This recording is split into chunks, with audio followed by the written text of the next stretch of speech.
I, Santiago Núñez Favela, affirm that this evidence is of my own authorship. I have not appealed to plagiarism in any of its forms, and I have established that I am preparing and developed this activity. I have followed the guidelines of Tecnológica Monterrey Code of Ethics. Well, hello everyone. Today I will be talking about an environmental campaign that first it looks inspiring and really hopeful, but then when you analyze deeply, it has a more questionable reality. Yeah, I'm talking about the ocean cleanup campaign. This campaign aims to remove plastic from the ocean, but it has been widely criticized because of the greenwashing and selectivism that it's hide behind it. In this video, I'll discuss a little bit of this and then analyze the campaign on my personal reflections about the topic, and I believe we can all do help on the appearances and take real environmental action. Well, the ocean cleanup was launched with a very ambitious goal. It was to remove 90% of all the floating garbage of the ocean. It uses these high tech floating barriers and high tech recycling boats and receives support from celebrities and large companies, including, ironically, some of the biggest contaminators of all the world in plastic usage. Their message is simple and emotional. We are cleaning the oceans and you can help. That's really where the problem begins. What sounds like a really heroic message, it turns out it's a campaign full of contradictions. The campaign pushes you to clean up, but partners up with massively contribute companies that massively contribute to plastic waste. And this is clearly an example of greenwashing when corporations make themselves look good, but they're really responsible of harmful practices behind the scenes.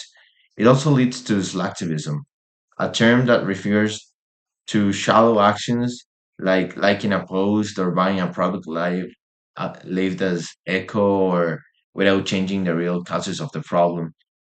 So the media discourse around this campaign is full of like emotional appeals, using videos of turtles trapped in plastic and floating garbage them and them picking up the garbage from the ground and stuff like that from the oceans, and it really like triggers strong feelings towards the audience. And this is pathos. It often lacks logos, logical reasoning, and real data on how much plastic is being removed versus how much enters the ocean every day.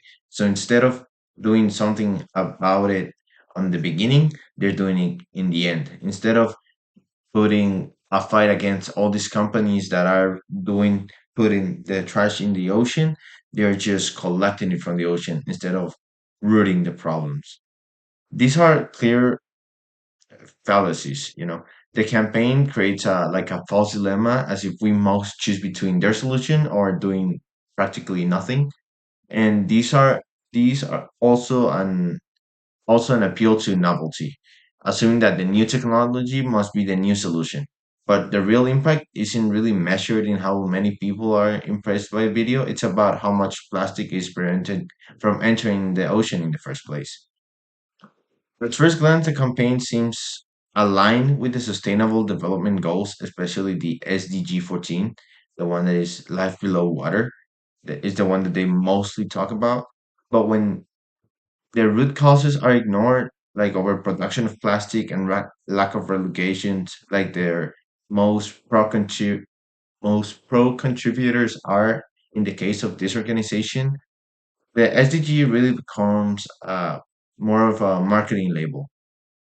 So, and instead of, and it's like a real framework for action. Like if they really want to promote this, they have to be, have to go through the, I think that they could go for the SDG 12, that is responsible consumption and production, where they search for policies that hold companies accountable for what they're doing and not just campaigns that make them look like, oh, they're actually helping the problem instead of stopping the problem once and for all.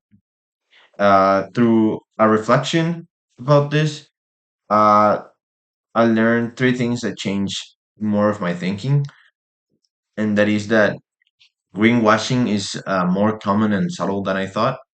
Fast fashion and product label are often really misleading on how they make you feel about it.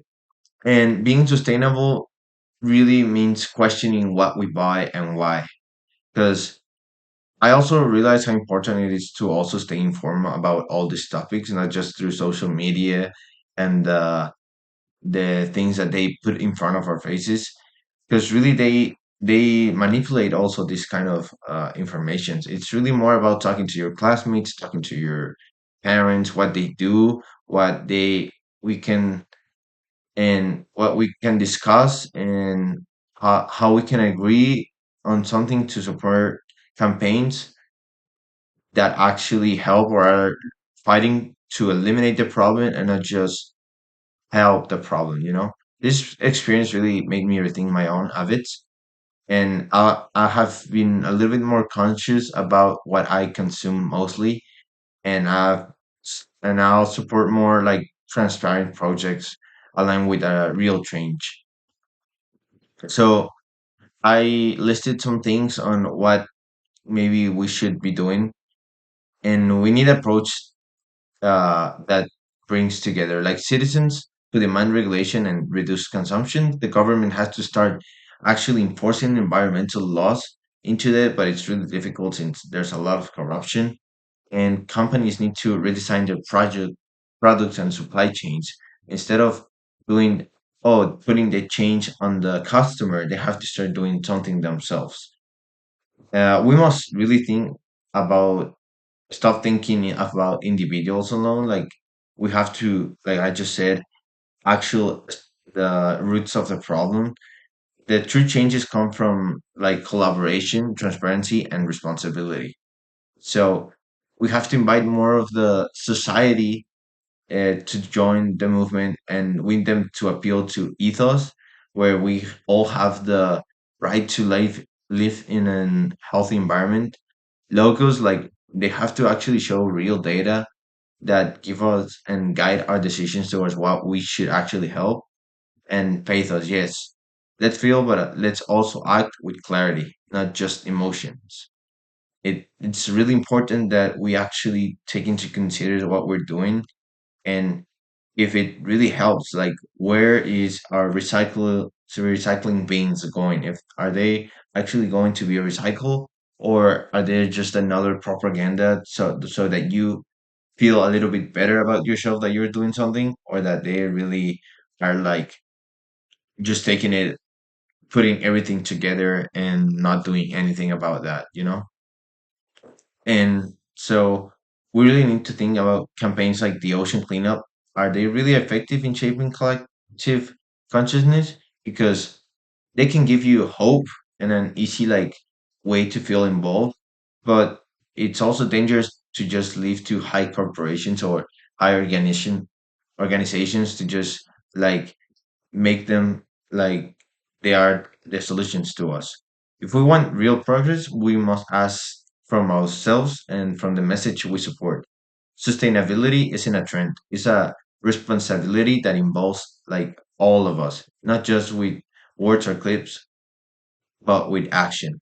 So, yeah, that's my reflection on it. Thank you so much.